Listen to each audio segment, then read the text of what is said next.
Bow Disciples Podcast, episode 4, on a new channel for the first time ever on YouTube. What do you think about that? It's pretty exciting. New beginnings, you know, a new leaf, sort of speak. What do you think about this new leaf, this new chapter? A new beginning, a new start. The gun goes off. I think it's good. I think it's good. Be good for the channel. Good for the viewers. Did you just feed the dog a cookie? Well, you said I had to finish my cookie. He's going to be begging like a bastard. Yeah, no, I think it will be good. Just kind of separate things, keep things a little bit cleaner. Obviously, this time we're trying the different mics in the podcast, so I'm interested to see how that goes. Hopefully better. And yeah, we're going to try to be a little more frequent with the podcasts. Still not any set schedule, but at least, you know, I'd like to do at least 2 a month. Much more than we've done since the last one, which was like 2 months ago, probably. So it's been a while, but how you feeling? Good. Feeling good. Good. Getting ready for a trip. Feeling good. Yeah, and you got a time off of work and then we're heading into a trip, and then it's back to work. Why don't you update us? I see you got some new arrows over here. Oh, yeah. So, you know, almost lost it. Almost hit the dog. Got some deer crossing archery arrows here. Pure carbon. Where's it at? 0.001. As far as stiffness goes, that's straightness. Right? That's straightness. Just kidding. Straightness. Stiffness would be your spine, my which is 500 spine. But 0.001, that's like as small as it gets as far as straightness level goes. So pretty much the exact same thing as a gold tip arrow. They shoot exactly the same as my gold tip arrows did. And they decked them out with my rainbow Skittles colors, my My Little Pony design, which, well, you know, may or may not be, you know, changing soon. So, great arrow, super affordable, which is what I love about it, because it costs a lot of money. We all know that. So, it's nice, you know, when you got the whole family shooting. Doesn't break the bank. Shoots exactly the same. Yeah. No need to waste money on over double the price for the same exact thing. Yeah, I mean, I think it's pretty cool, you know. We got everyone in the BD staff shooting those arrows. Everyone's been really happy with them. And, you know, I think in archery, like, your only really recurring costs, theoretically, would be arrows and strings and cables. So if you can greatly decrease the cost of your arrows while not greatly diminishing the quality, that's huge. Because most people don't want to go buy a dozen of arrows for $250, $300. Wow. And these, you can go to their website and get them built exactly how you want, shipped to the door, a dozen for like maybe 100, maybe a little over 100. And that's without the discount code PumpStation15 for 15% off. So you can get them even lower, which is crazy. But anyway, so aside from the arrows... Hold on, he's just staring awkwardly. So let's... So you said you said you're going to be switching bows soon. Why don't you tell us a little bit about that? Switching brands, switching models. What are we switching? Gonna make the switch. Gonna switch from a Eva Gen 2 here, which is what I've been shooting for the last year, to big change. Big change. The Eva Gen 3. That is. That is a big change. Big change. It is. No, it kind of is. So if we were to get into it, we're going to see, you know, how it goes. This, as you know, people may not know, my first bow was an Elite. It was 32 inches, which is, I think, pretty long for a short 5'1" female, down to the 30-inch here with the Gen 2. And now the Gen 3 brings us all the way down to a 28-inch. So it's pretty short. I mean, it's almost as short, I think, as it gets.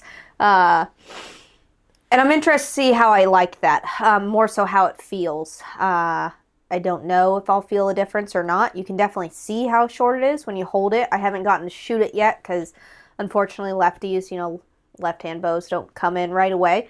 So I've held the right-hand version of it. It does feel short. It looks short.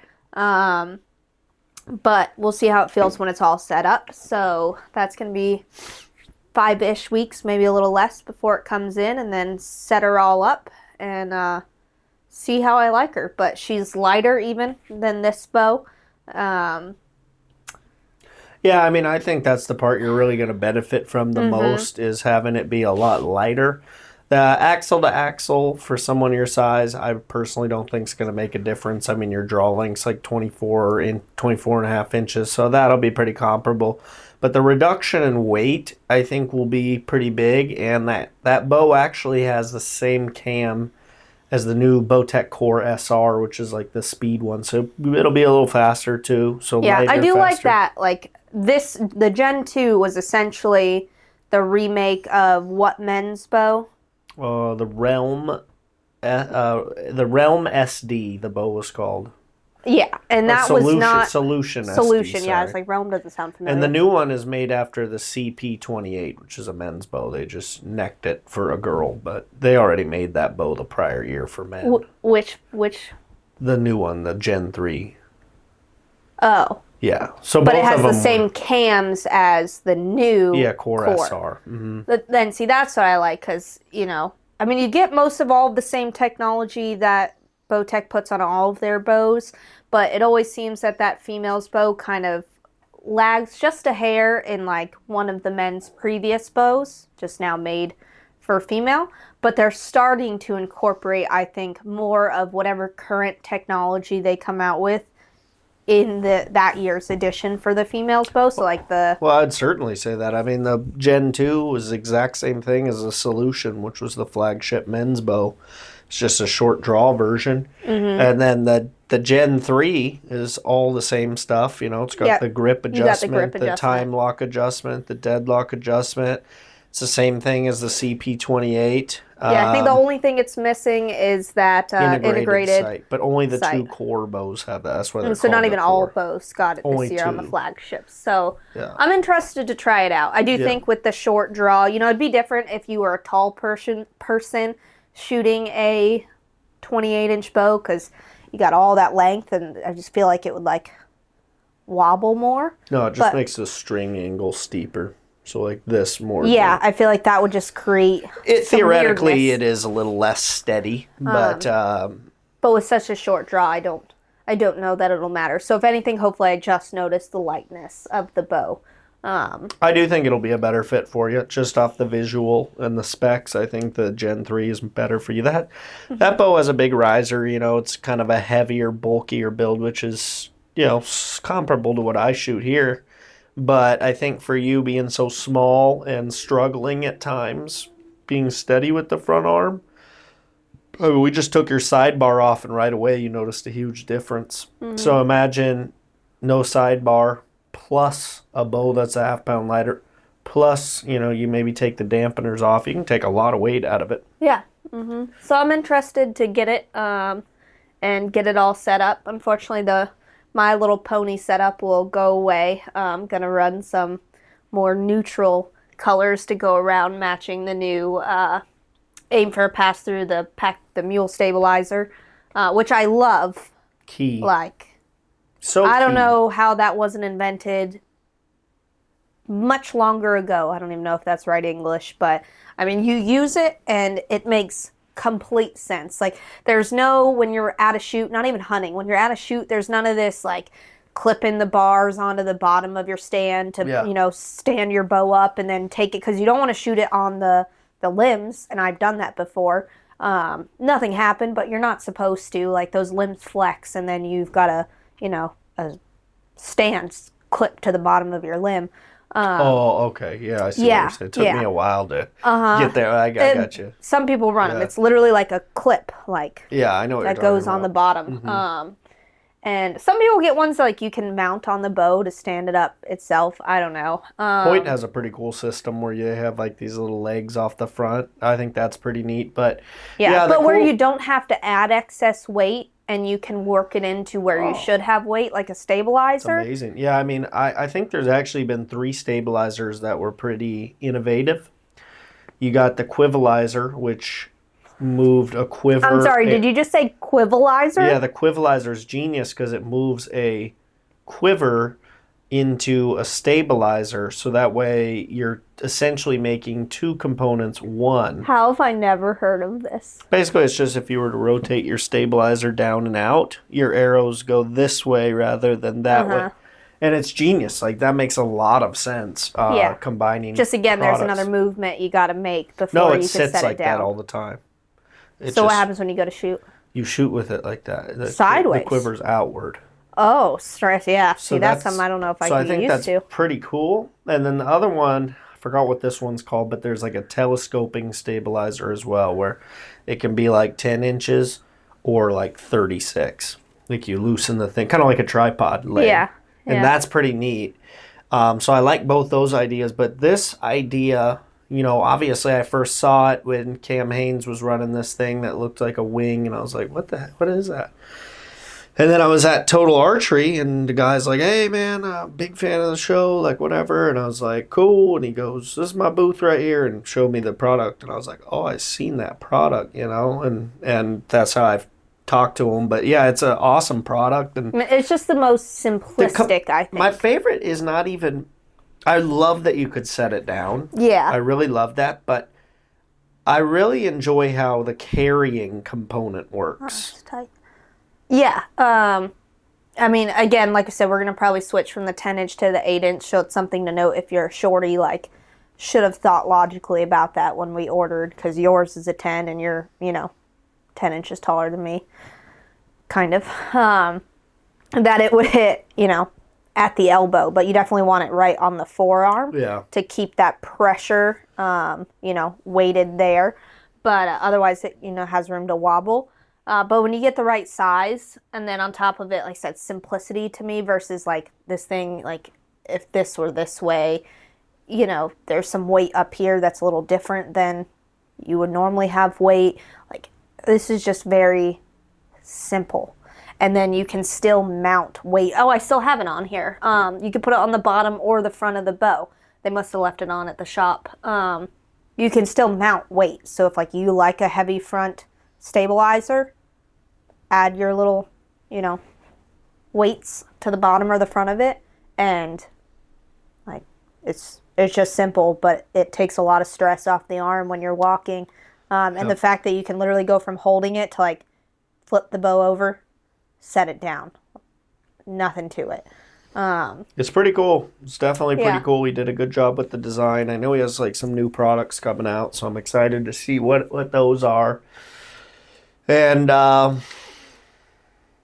I think the 8-inch will be good for you. A little lighter too. Like I am excited for your new bow to get set up. I think you will improve with it, which will be cool. Now, if only Bowtech will bring back my camo that I want. And then maybe you'll have to raffle that one off or something. Not raffle, do a giveaway. Give it away. She's a little.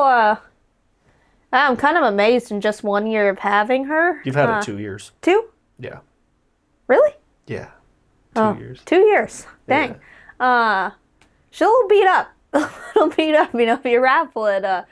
Just know what you're getting. There's like a huge chunk right here, down to like the silver, the metal. But, she's seen her fair share. So is this. So is the bow I'm giving away right now. Revolt X. I mean, it's definitely used for sure, but great bow. It's my favorite camo I've had, so I'm excited to get that to somebody in the world, and people are clearly interested, which I wasn't sure they would be because it's a used bow, it's older, but lots of people are interested in it, which is cool. So hopefully whoever wins it puts it to good use or gifts it to somebody, or I don't know, but I think it's going to be cool to see what happens and have the people who win it, I don't know, like send me some videos or something will be pretty cool. But I will I do, I like, as I was trying to find that picture of it today. I do like snow camo's not always been my favorite thing, but I do like that one. It didn't get a lot of like snow camo you'll see gets mixed with like that digital pattern. That is kind of digital too. But it's like a mixture of it. So it's not so harsh to me. I would say, again, like only downside to the females bows is we talked about this in the shop, and I'll just keep bringing it up till maybe Bowtech offers more. But last year I could have sworn, and maybe I'm wrong, that they offered more colors for the female line for the Gen 2, or the year before that. And now this year there's only the 4: black, gray, camo, one camo, and the new color, the teal or sage, seafoam, whatever. I don't know what color they're actually calling it, but Forest. Forest. Interesting. But yeah, I just wish they would give you a bit more of those color options that, what if you like camo, but you like a different type of camo, Yeah. Personally, I'm going to look into, I truly am, and you're going to be like, that's a waste of money. I'm going to look into dipping my bow into that camo pattern. I saw that bow came in 3 years ago, because it's called, I looked it up, I'm going to forget it now. It starts with a W. Woodland. It's called Woodland. Very traditional, old school camo pattern. That took Which is all. It took me a minute. I had to come up with some reason. Wander was in my mind, and I knew it wasn't Wanderer. I let you cook. Yeah, but that is. Yeah, I've never seen that camo pattern before. I would not dip your bow personally, but I would just leave it as is, and then you can get that one next time. But well, that's not. I an never option have anymore. cared about color or like looks really, which is funny. But that bow actually, I ended up really liking that. But that one they like couldn't sell, and they're like, "Yeah, you want this one?" I was like, "I don't care." So I took it, and then at first I was like, "This is kind of weird," but then like now it's my favorite one I've had, which is funny because I got it as like the last puppy type of deal. Yeah, I didn't even get a discount or anything, but I just didn't care. This one I really like the tan. And then this year I'm, of course, going to somewhat keep the tan, but it'll have a new flair to it, so I'm excited. Yeah, I'm interested to see how that looks. It'll kind of be like that, but instead of the black limbs, a gray or tan. But, so we got some hunts coming up. Mm-hmm. You have some hunts coming up, I should say, too. And you have a first hunt coming up. Why don't you fill us in a little on that? In a unnamed state, but you have a new tag in your pocket. Mm-hmm. Tell me about this. Are you talking about the one that I drew that I didn't last year? Yeah. Oh, okay. Well, so not quite the first time I've hunted the animal, though, because we did OTC. Oh, yeah, I forgot that. Yeah, but that was like in a blind, sitting still. I forgot about that. Yeah. I still would love to try to do that again. I would. And it's a few hours. I would. Yeah. I would. You're so goofy. You're trying to get me canceled too, There's already enough people trying. Yeah, I'm excited. I know, I went last year as the film guy, and I don't think we even ended up using any of my content. I think Matt had the other camera that day for you and Teddy Boy. Yeah. And Matt got his own footage with he got great his partner with the day he got his, and then me and Ted he was filming. So yeah, I don't know what you were doing. Well, I was filming on my phone, but because we didn't have two cameras at the time then, now we do. Yeah. Which will help a lot. I wish I had two boom mics, but maybe I'll have one in time. Maybe. 'Cause I don't. But yeah, I am excited. I love the place that we go, so I'm especially excited for that. And Javelin are just a different experience hunting, like they're not dumb, but they're also somewhat blind. No, they're just short. They're just real short. I guess. I mean, we're like standing in plain daylight sometimes. Well, and if the wind is good, you should be all right. But I'll tell you what, you're a little naive, and let me tell you why. so many guys think what you think, and they think, "Oh, hunting javelina is going to be so easy." I've watched this on YouTube, and everyone says Well, it's I easy. never said Well, it hold was on, easy. hold on. So they think it's like going to be. This happens all the time. I get the messages. You had the luxury of going with people who've javelina hunted for a long time, so they taught you how to find them. We all found them, and we're able to. You're at least able to see them. But what happens is people go and they think, oh, it'll be super easy. I'll find one and I'll just like walk up to it. I can't tell you how many times I've got messages from people that go out for like 5 days and they'll text me like the second to last day. Hey man, we're trying really hard. I haven't even seen one. And I go, see, people always think it's easy, but it's funny that they have this perception. And I don't know why that is, because they hand so many people's ass to them when you go out. And that's why they're one of my favorite animals, is because they really teach you how to glass. I think you'd probably agree with that. Like when you dig them up, you have to earn them, huh? Because they're like hard to find. Yeah, well, I never said it was easy, but what I was trying to say was that it's just a fun experience in comparison to a stalk. Like, there's one, it's a javelina, it's not a deer, so like you're just not as pressured, if you don't feel it, like whatever. But they're just kind of goofy animals. So super goofy. when you do spook them, it's kind of just like watching wild pigs run around, and they never quite beeline it in like a straight line. They kind of like run loops almost. It's never like a loop like right back to you or anything, but it's just like this way, up this trail. Like, it's just kind of funny to watch them, and you'll like see them go this way, and then all of a sudden you're like, oh, there they go up there. And you can somewhat, like, we chased those ones that one day, and luckily it was short enough that we could kind of like see them every once in a while. And then the day you and Ted filled yours, that when you get groups of them, again, it's fun because it's rare, like you've said, to see a solo one. Extremely. It's like out on his own. So when you find them, typically they're in groups. So it just gets a little more chaotic than, spot and stalk is typically, you hope, solo. And if it's not, it's a little, the pressure is on even more. So I don't know. I just find javelina hunting fun. Less serious, less, tense than a spot and stalk on a mule deer is. So I'm excited to go out and try to find them. I will say, like you said, spotting them, the hardest. I don't know. I think I only actually glassed up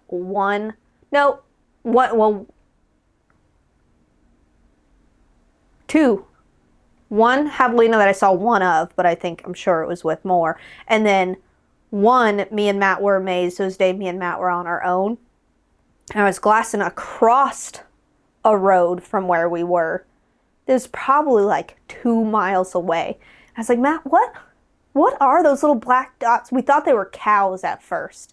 They were javelina on a hillside. But other than the fact that they were just black standing out on a nice tan hillside, they're like next to impossible to see through glass. Don't know why that is, because they're a very clear color, but they just blend in. They're short. Unless you catch them moving. It's the size. I mean, they're small, and they like crevices, and they like mesquite bushes. They like thick terrain, so you just have to, really be persistent at looking at the same country over and over and over, because there's probably like 20 on the hillside, but you just have to wait for one to slip up and go in a spot you can see them, and this is a part where, like I said, the perception that people have that's going to be like a cakewalk, people are oftentimes rudely, they're surprised when they go out and don't see one. I've had to have that. And that I always give the same advice. I'll just give it now. When people say, like, how do I find them? I say, well, you got to glass a lot. And they go, well, I have. And I go, how much? They're like, An hour. I go, no. I need you to get to like 10 a day, 10 hours a day. And I need you to look bottom third of hills into the bottoms and into the alluvial fans and drainages. And then spend like, that's 75% of your glassing, like 25% spend the top 3/4 of the mountains. Still look at it, just not as much as the lower stuff. And ideally, look for mesquite and prickly pear cactus if you can. And then hammer that with the glass. It amazes me that they eat prickly pear. They love prickly pear. I couldn't imagine munching on a cactus. Deer eat it too. Yeah, but it does not sound easy. Man, but they tear it up. I'll tell you what, the desert is a tough place to live for animals. Like, man, when you skin a deer or a javelina, I mean, their whole forearms are just filled with cactus quills. It's crazy, and they're so tough. Like when we, like you take the pants off at the end of the day, and there's that darn plant that I absolutely hate. Not agave. What was it? Yucca. Yucca, but it's a baby yucca. And they don't have their little stems yet. I don't know if it's actually a yucca or not, or a smaller variation of the plant. And you have those little black needles off the ends of all of their little things stuck up in your leg. And then you skin a deer, and their legs are covered in essentially thorns and cactus and whatnot. It's just sounds painful. Just doesn't sound nice to be a deer or an animal in the desert. Yeah, nature's brutal. There's not like necessarily a natural area that would be easy to live like as an animal. Like animals just don't have like a easy life, whether you're living in the timber or like in the swamps or in the plains or the desert or Rockies. Like there's different challenges everywhere, just depending like where you're at. There's a different challenge. It's crazy. Think about though, like how tough animals are. It's very impressive to me. And that's one thing I love about hunting, especially like open terrain like that. I love hunting timber too or whatever, but I really like being able to just observe animals a lot with my binoculars. I don't even care if it's like I could be looking for deer and I'll see a coyote and like watch them for a while. It's just fun to watch animals in their own environment and see like what they're up to, how they live, what they do for fun, like how do they sleep, just like random stuff. Yeah, it is interesting, but so it should be a good trip.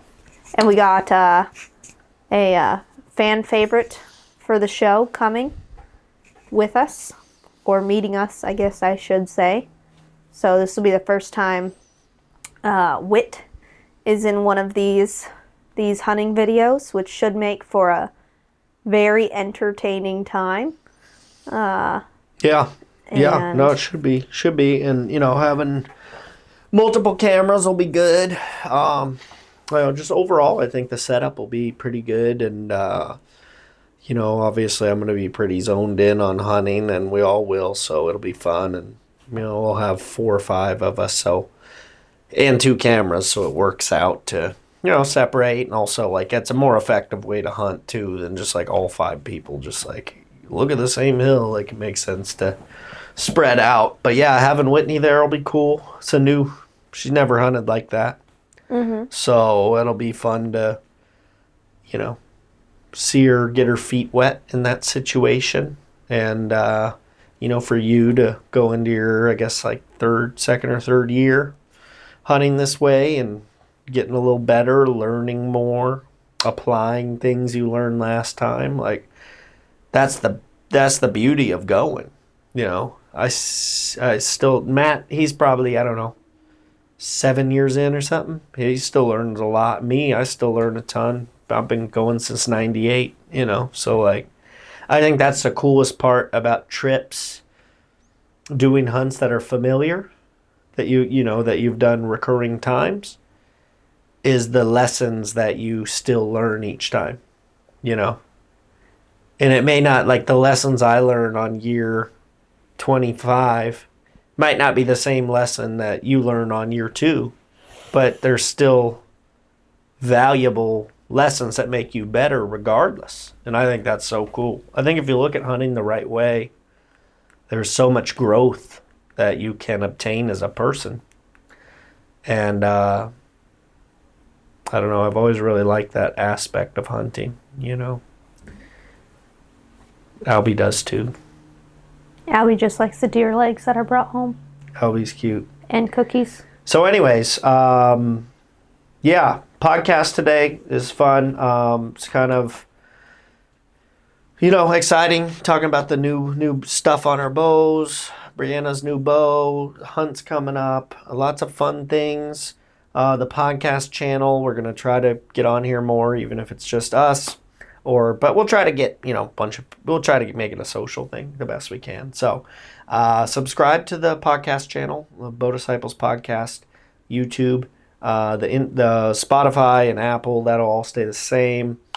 And enter the bow giveaway. All you got to do is go to bowdisciples.com, click the bow giveaway at the top, and it'll give you all the information right there. So I appreciate everyone tuning in. I don't know how many people are going to watch this on YouTube. Could be like 5. Yeah. If so, thank you. But yeah, do you have anything you would like to say? No, I do not. I do not. All right. Well, thank you very much for watching, and we'll see you in the next pod.